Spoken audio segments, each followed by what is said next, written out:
بسم الله الرحمن الرحیم. کبل هوموپیتک نه هوموپیتک ډاکټر سیو سنشا تاسو ته مخاطب یم.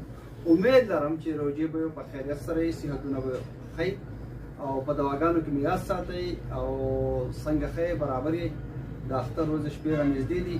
نو الله پاک د ټولو لپاره د اختر د خیر او د خوشحالۍ راوړي په روغ صورت سره.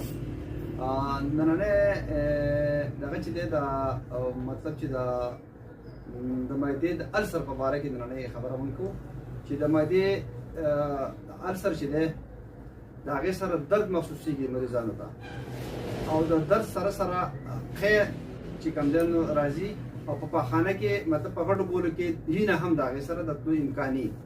نو د هغې مریضانو لپاره چې چاته د السر دی او دا قسم مسله ده ورته نو د هغو لپاره د هوموپیتک خصوصي نسخه یاده ساتئ چې پای کې برایونیا 200 طاقت ہے او ارنیکا 200 طاقت ہے. دا دواړه 10 قطرې